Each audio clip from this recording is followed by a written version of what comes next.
Halo sahabat ekonomi, selamat datang di channel Mahasiswa Ekonomi. Yuk berwawasan lebih tentang ekonomi.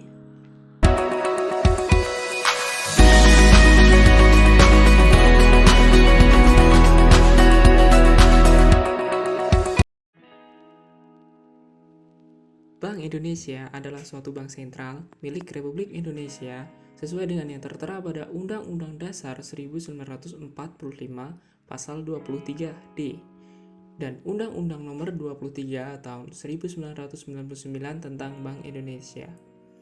Bank Indonesia merupakan bank sentral dari negara Republik Indonesia. Maksud dari bank sentral adalah sebuah instansi atau lembaga keuangan yang memiliki tanggung jawab dengan suatu kebijakan moneter dan menjaga tingkat aktivitas ekonomi yang stabil dalam suatu negara. Sudah tahukah kamu sejarah Bank Indonesia?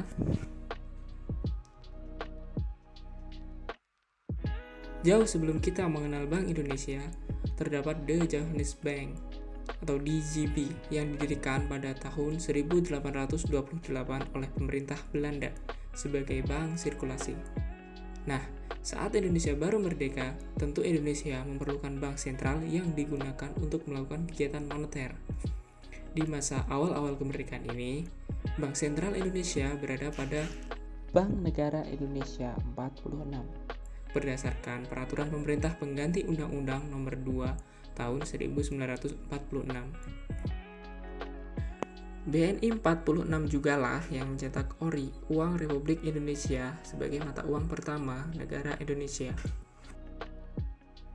Kemudian setelah Bank Nasional Indonesia dinilai hanya memiliki kemampuan terbatas untuk melakukan kebijakan moneter, maka melalui program nasionalisasi pada tanggal 1 Juli 1953 dengan dikeluarkannya Undang-Undang Nomor 11 Tahun 1953, The Japanese Bank berubah menjadi Bank Sentral Republik Indonesia melalui skema pembelian saham mayoritas sebesar 97% dari Kerajaan Belanda. Pada tahun 1965 ada loh penyatuan bank-bank negara menjadi bank tunggal dan Bank Indonesia berubah menjadi BNI Unit 1. Baru pada tahun 1968 pemerintah mengembalikan lagi tugas Bank Indonesia sebagai bank sentral dan menghentikan status Bank BI sebagai BNI Unit 1. Lalu di tahun 1999 Bank Indonesia ditetapkan menjadi bank sentral yang bersifat independen dan disahkan pada 2004 oleh DPR melalui Undang-Undang Nomor 3 Tahun 2004 dan ditegaskan lagi dengan Undang-Undang Nomor 6 Tahun 2009. Seperti kita ketahui bersama bahwa Bank Indonesia memiliki tujuan tunggal yaitu mencapai dan memelihara kestabilan rupiah. Yang dimaksud dalam kestabilan rupiah yakni secara inflasi dan juga secara kurs.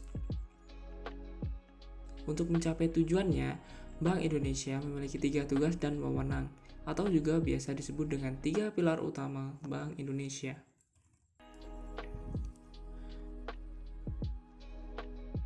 Yang pertama yakni menetapkan dan melaksanakan kebijakan moneter. Kebijakan moneter yang dilakukan oleh Bank Indonesia digunakan untuk mendorong pertumbuhan ekonomi, mengendalikan peredaran jumlah mata uang, dan mengendalikan harga. Dalam praktiknya, walaupun Bank Indonesia bersifat independen, tetap saja Bank Indonesia perlu bekerja sama dengan pemerintah, agar segala kebijakan yang diambil sesuai dengan kebijakan ekonomi. Yang kedua, mengatur dan menjaga kelancaran sistem pembayaran. Segala bentuk sistem pembayaran harus melalui persetujuan dari Bank Indonesia, baik secara tunai ataupun non-tunai. Dalam wewenangnya, Bank Indonesia juga dapat menentukan dan menetapkan alat pembayaran, persetujuan atas izin sistem pembayaran, dan yang terakhir adalah mengawasi penyelenggaraan sistem pembayaran. Pilar Bank Indonesia yang ketiga yakni mengatur dan mengawasi perbankan. Bank Indonesia melakukan pengawasan makroprudensial pada sistem keuangan di Indonesia. Kebijakan makroprudensial adalah suatu kebijakan yang disusun untuk memberi batasan resiko juga biaya krisis yang sistematik, agar kestabilan sistem keuangan negara tetap terjaga. Bank Indonesia juga bisa memberikan dan mencabut izin kelembagaan dan juga izin suatu bank serta melakukan pengawasan pada sistem perbankan.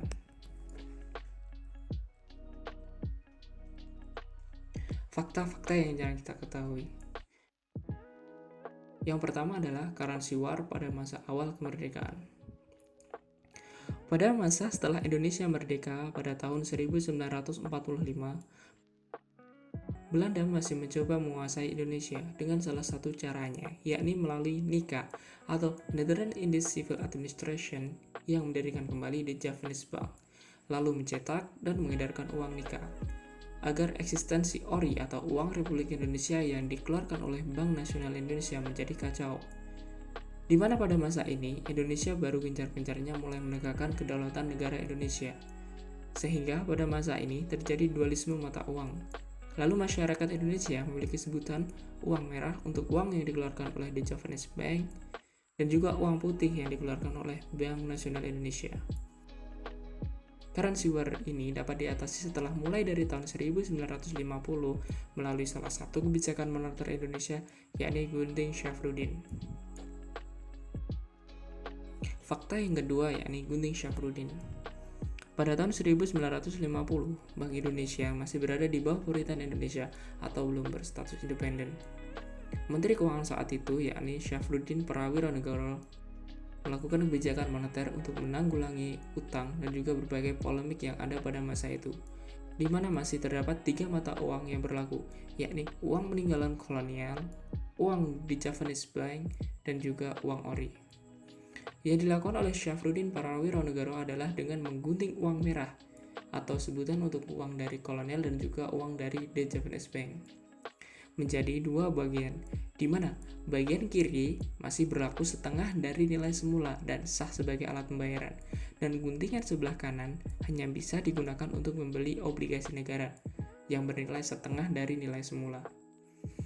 Uang tersebut harus ditukarkan dengan jangka periode pada 22 Maret 1950 sampai dengan 16 April 1950. Setelah waktu itu berakhir, maka uang tersebut dianggap tidak berlaku. Kebijakan ini digunakan untuk mengatasi terpuruknya ekonomi Indonesia, utang yang menumpuk, inflasi yang tinggi, dampak perang dengan Belanda pada agresi militer, dan juga polemik yang lainnya. Dengan kebijakan ini diharapkan dapat menjadikan satu mata uang Indonesia, mengurangi jumlah uang yang beredar, dan mengisi kas negara melalui dana pinjaman. Terima kasih sudah mampir di channel ini. Sampai jumpa di video selanjutnya.